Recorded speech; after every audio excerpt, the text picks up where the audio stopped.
Good evening, viewers. This is Riaz Ajit. Today I have with me Dan Shelley. He is the Executive Director of Radio, TV, Digital News Association in America. I am going to ask many questions regarding journalistic approaches and journalistic professionalism in America or also around the world. Thank you very much, Shelley. You give us time. So, Thanks for, for. first of all, we'd like to know uh, how did you start your journalistic career and where did you work? I started as a radio reporter in the Midwest of the United States and worked in a very small radio market and then moved to a larger market before eventually moving to New York City, where I worked for a time for CBS television stations. And from there went to another couple of radio companies, including iHeartMedia, before becoming executive director of RTD&A. I was a long time, nearly 20-year member of the board of directors, and when the previous executive director retired, I decided this would be a nice next move for my career. Where are you from? Are you Native American? Yes, I'm Native American from the Midwest here in the United States. And how long your journalistic career is? I started when I was in college in 1980. So I've been in journalism in one form or another for 38 years. You opt journalism or you were thrown by your fate to this profession?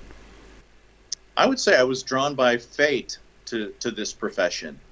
Hmm. Um, I knew from a very early age that I wanted to be in radio and perhaps television.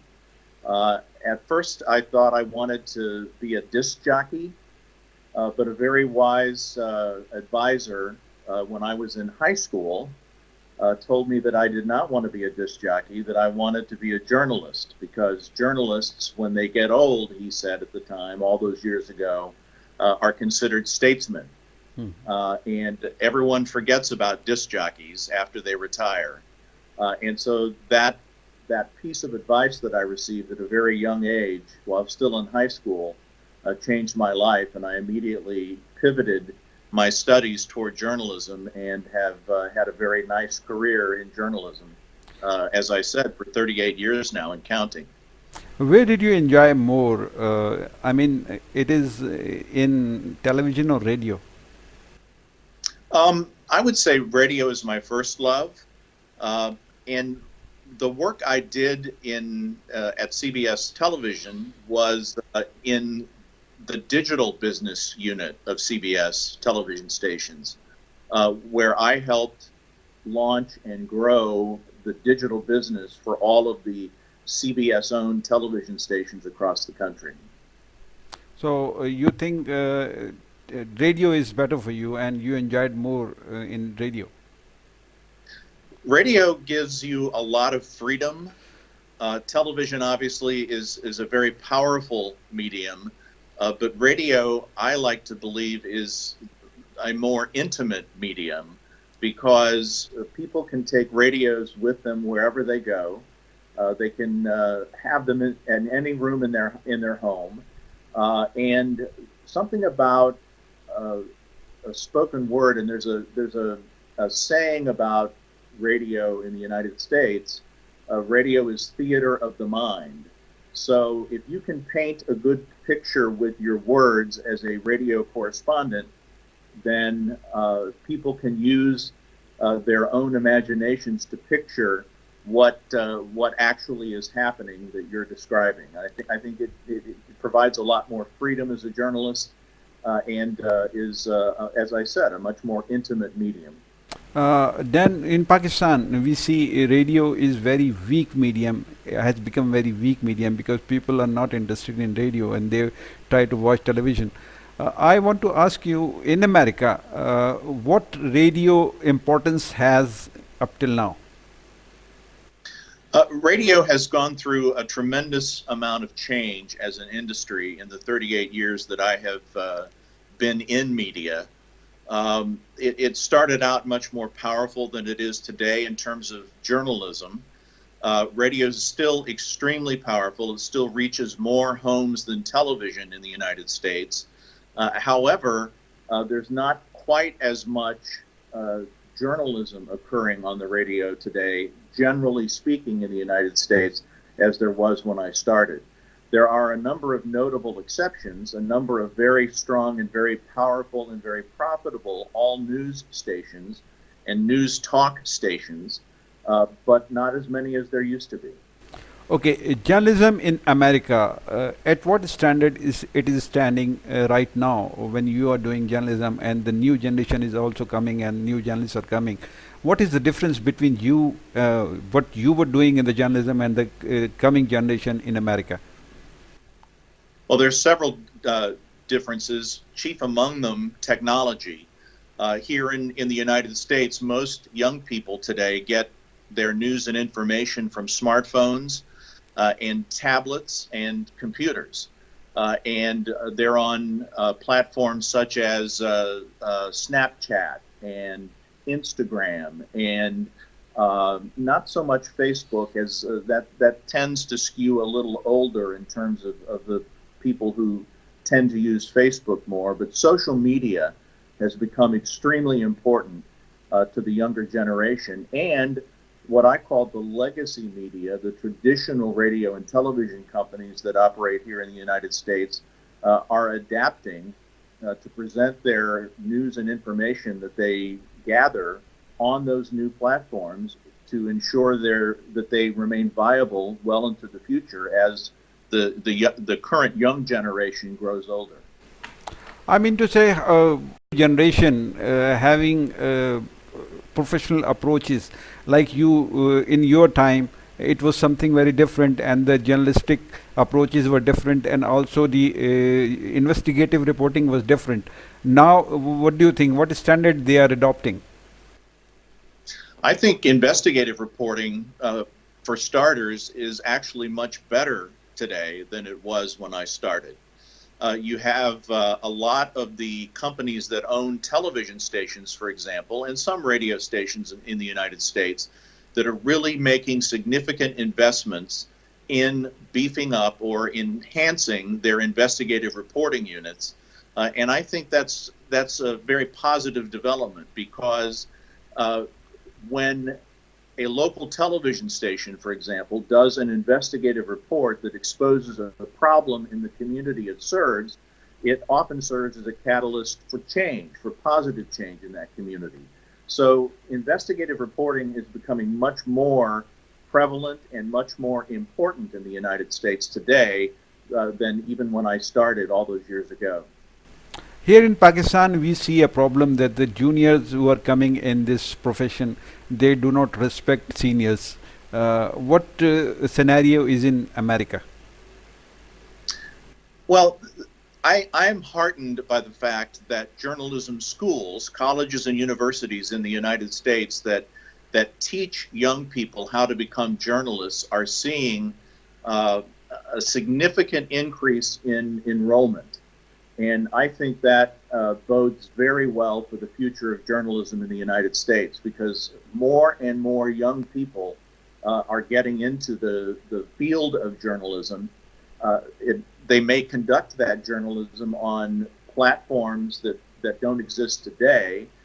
They may not go into television or radio, but they may go into journalism on platforms we don't even have any idea what they are yet.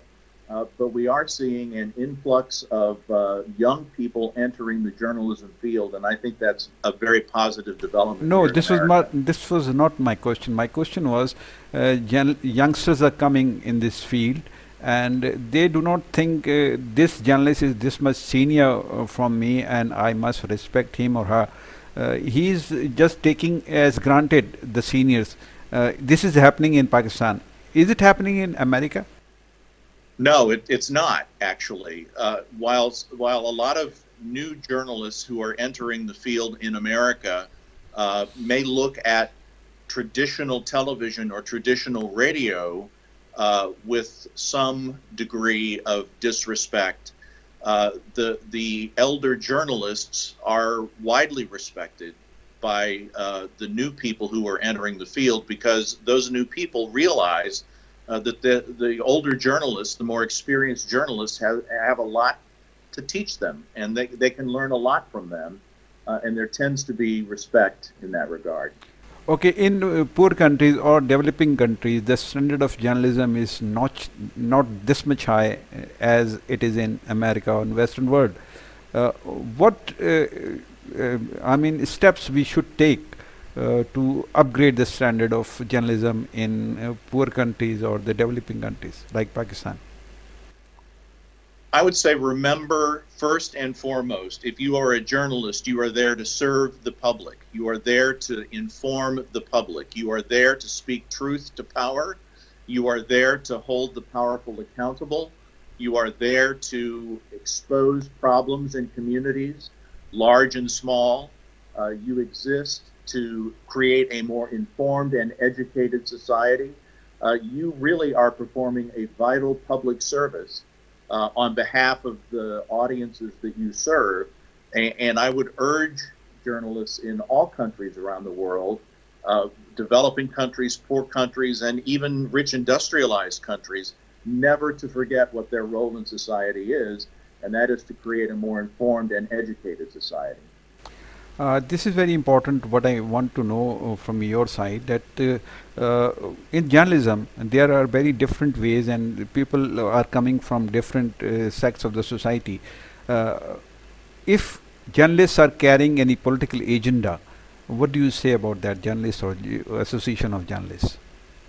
Well, we have a problem here in America of what I call the conflation or the confusion on the part of many members of the public here between journalism, the act of seeking and reporting the truth, and opinion media, commentators and analysts who opine on the events of the day from their particular point of view, often politically or ideologically motivated, or both.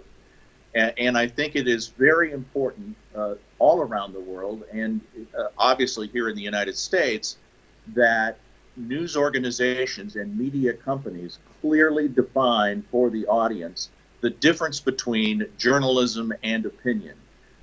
And I fear that in other countries around the world, that to the degree that you have not yet experienced that, you will, as media continues to go through its natural evolution, and I worry about that. I have just interviewed many international journalists and war correspondents. They make a complaint against the Western media that it becomes biased when the national interest comes, in matter of national interest come. What do you say about that? I say they have a point, and it speaks to what I was just saying. The media, particularly the national cable news channels here in the United States, some of which are seen in other countries, but many are not. Um, they are in many cases responsible for this conflation or confusion between real journalism and opinion media. And I think that is a definite problem that we as American journalists have to work on. So you admit it, American and the Western media becomes biased when the matter of national interest come. I think you have to make a distinction between journalists and analysts, or those engaged in opinion media. The journalists in the United States, by and large, are doing a responsible job of seeking and reporting the truth. Or as famous American journalist Carl Bernstein calls it, the best obtainable version of the truth. But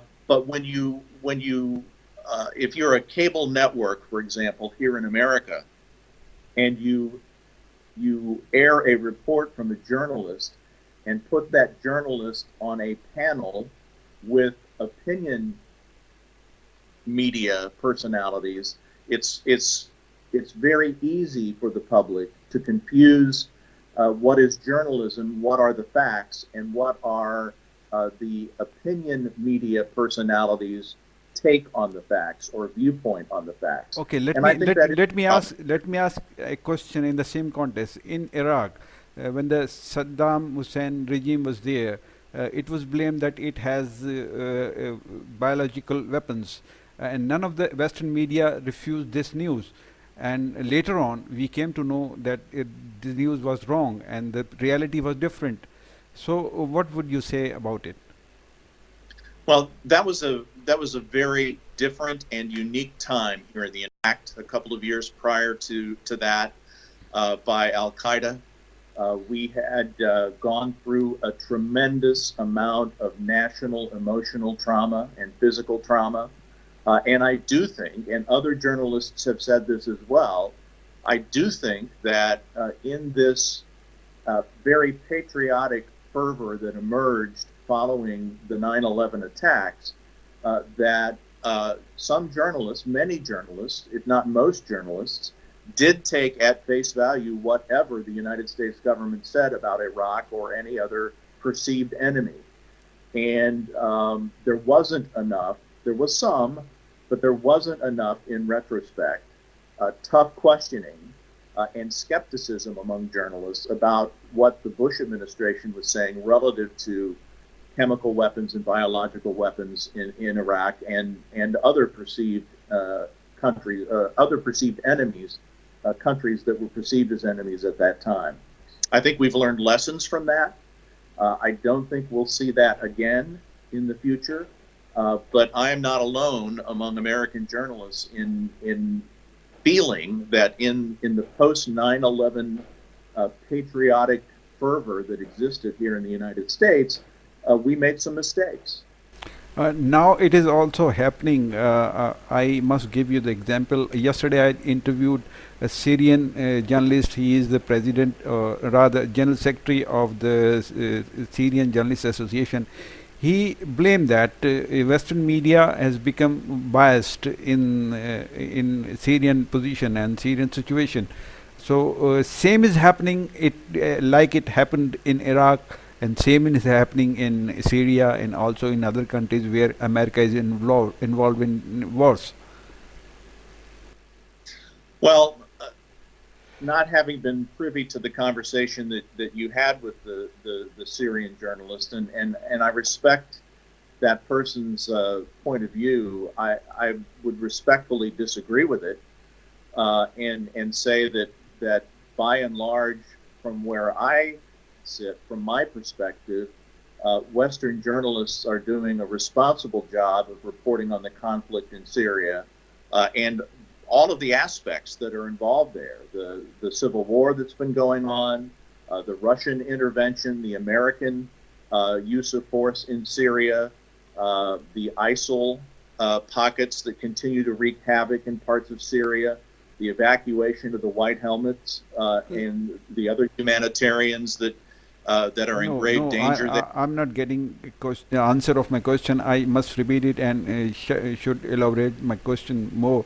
I want to ask you, when the two countries are fighting against each other and the two big powers are in the game, so big powers are playing the role in that area, along with the media. Media is also standing with their countries. Is it not true, you think? I think the American media, as it relates specifically to the ongoing conflict in Syria, is doing the best job that it can in reporting to the American people what its government, what the U.S. government is doing in Syria and what is occurring in Syria. I would respectfully disagree with the notion that we are somehow puppets of our government and supportive of what our government, or for that matter, not supportive of our government. We are the journalists, the American and Western journalists who are risking their lives reporting from Syria, are doing so to inform the rest of the world, particularly the United States in our case, about what is occurring there. And we have, to use a Midwestern American expression, we have no dog in that hunt. We're there to report the facts as we see them, and the facts as we are able to discern them from the people who were there, both Americans and other involved parties. In case of Osama bin Laden, in case of Taliban, in case of ISIS, it is just an impression is in the Eastern world that these all factors were made or established by America. But the media, I mean, Western media, especially American media, does not reflect such type of things. What do you comment on it? Well, I would say that from a journalistic perspective, we try to report as many sides of the story, any story, as we can find. There are more than two sides to every story. Uh, yes, we were attacked on 9/11. Yes, our government retaliated. Uh, in the vacuum that was created after we left, after U.S. forces, not journalists, but U.S. troops, uh, began to leave Iraq and Afghanistan. The Taliban was able to get another foothold, and we report those stories as we see them. We don't approach those stories from a purely American perspective, meaning blindly cheering on our government's action. I think we learned some very important lessons at the beginning of the Iraq War in 2003, uh, specifically that we can't necessarily take at face value what our government is telling us about the folks that they say are our enemies. We have to investigate and we have to tell all sides of the story as best we can. But generally, it's not happening. I would disagree. Perhaps from the perspective of a lot of journalists in your country and in nearby countries, they don't see all of the journalism that is occurring here in the United States and in the West. But I would respectfully disagree that we're not doing a thorough job of covering stories in your part of the world. One thing is also very important. In general scenario, I'm talking. Uh, what is the meaning if you are saying it means your vision, your thinkings are very clear about the journalism, and your answers are very clear. They are loudly speaking about your visions. But in the association which you are running, and you are the executive director of that association, every journalist think like that. Well, I speak for the broadcast and digital journalism industry in the United States. I don't, and there's a broad uh, spectrum of points of view among the journalists I represent as to what our role is in society. But one thing we all have in common is that we believe our role in society is an educated public. And that is how I would answer your question. We, as an association, do our best to help broadcast and digital journalists in America and in many other countries around the world seek and report the truth in a responsible and ethical manner. Okay, if you find a journalist having some political agenda or having some extremist lines, what do you do with that journalist? We speak out about that journalist. If someone is who claims to be a journalist is knowingly spreading false information, conspiracy theories, etc., we speak out and we call them out and we denounce them for that. Do you arrange trainings for the journalists, for new journalists especially, to go on the same line as you are speaking out as your thing? Yes, we do workshops uh, throughout the year all across the United States for entry level journalists and for mid level journalists and even for senior journalists, trying to help them be better at their craft and trying to help them make ethical decisions. Often, journalists in America and around the world face real tough ethical dilemmas, and it's a hard process to work through some of those dilemmas to make sure that you're reporting the news in a responsible way. And we have a code of ethics. We have coverage guidelines that offer advice and training to journalists at all levels on how to handle difficult ethical and other situations. Your training programs are only for American journalists, not from other countries' journalists. No, anyone is welcome to participate. Uh, you can learn more about some of our training programs and resources at rtdna.org. And we welcome any journalist from anywhere in the world to participate. And the expenses, how will meet? I'm sorry? The expenses, who will meet the expenses? The association will bear the expenses? If you're a member of our association, all of our training, most of our training is free. We do in-person workshops around the country, and there's a nominal fee for that.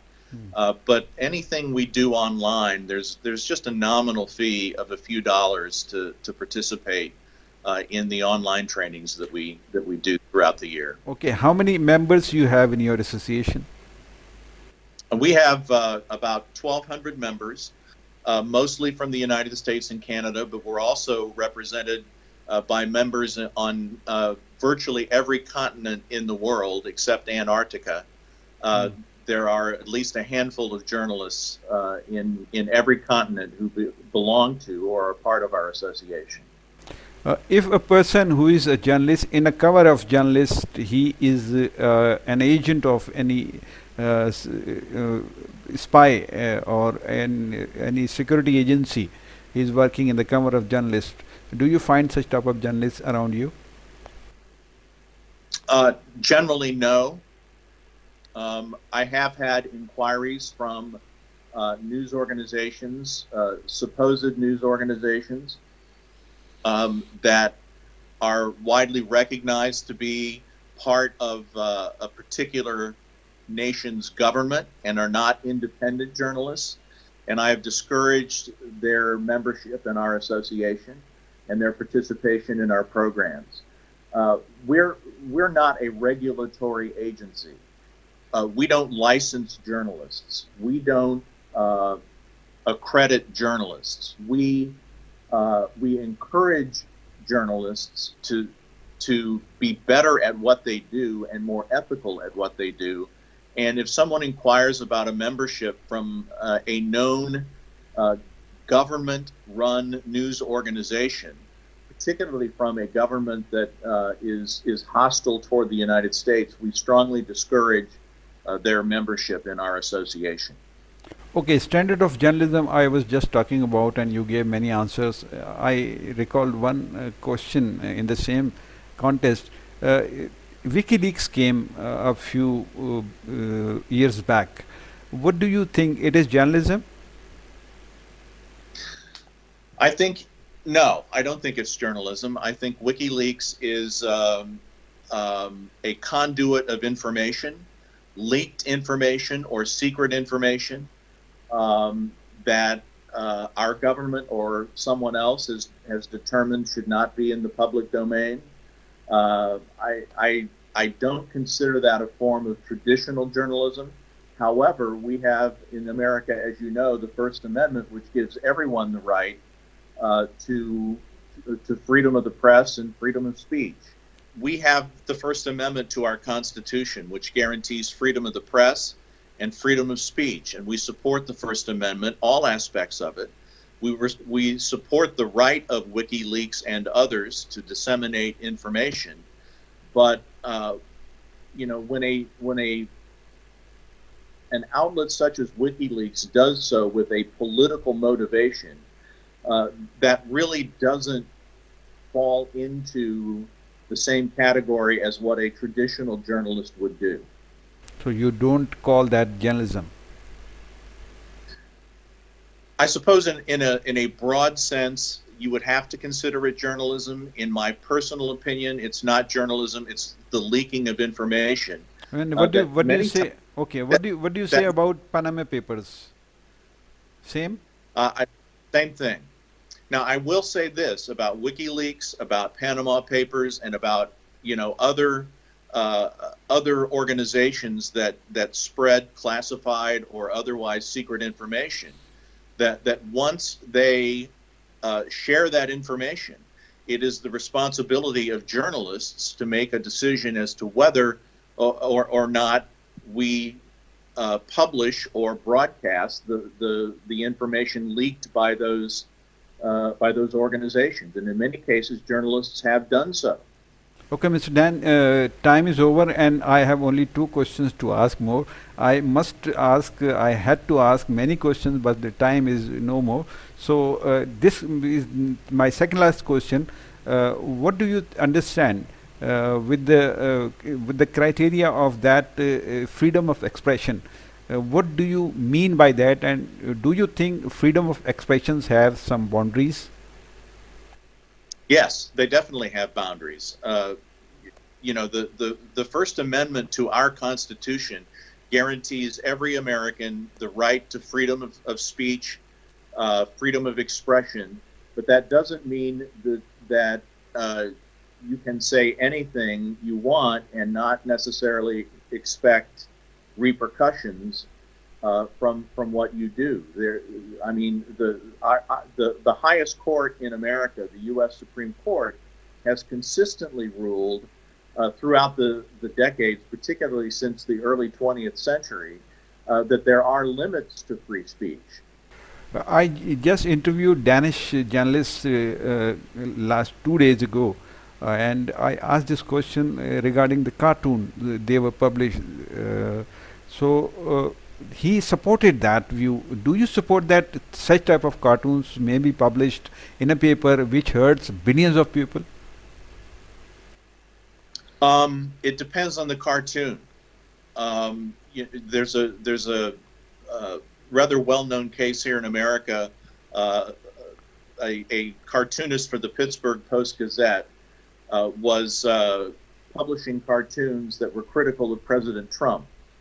The publisher of that newspaper is a supporter of President Trump, and so he fired the cartoonist, and we stood up for the cartoonist because he has a First Amendment right to draw cartoons that are critical of any president, whether it's President Trump or any president we have had or will have.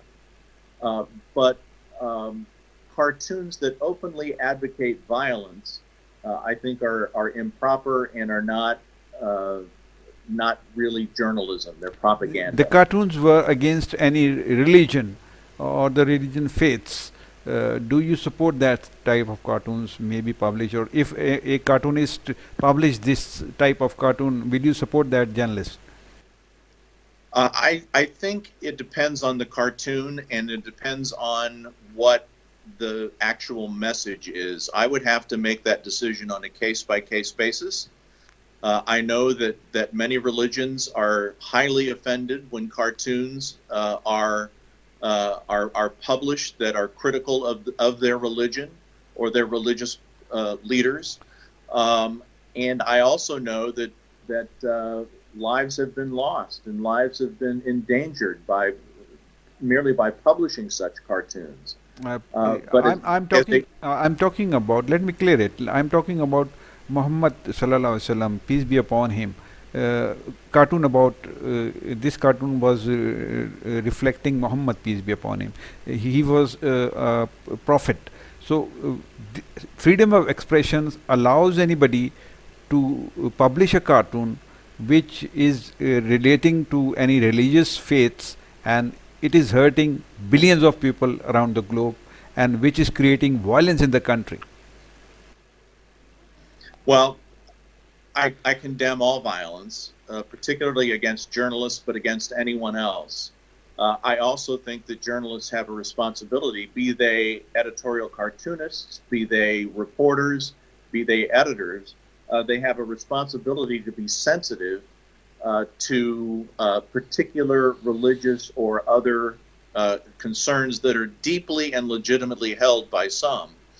And I think while I condemn violence in any fashion, particularly against journalists or editorial cartoonists, I do think that journalists and cartoonists have a responsibility to show sensitivity to certain groups of people. For example, in America, it is very uh, offensive to draw an editorial cartoon that depicts black people in unflattering ways. So we have faced that same conundrum on a different level in a different area. But I condemn uh, any violence against anyone, particularly a journalist or an editorial cartoonist. Thank you very much, Mr. Dan Shelley. You gave us time. It's been very good interview and very informative, and you responded all the questions very openly. I thank you very much and pay your thanks once again, and hope we shall be in contact in future. Likewise, thank you so much. Thank you. Thank you very much.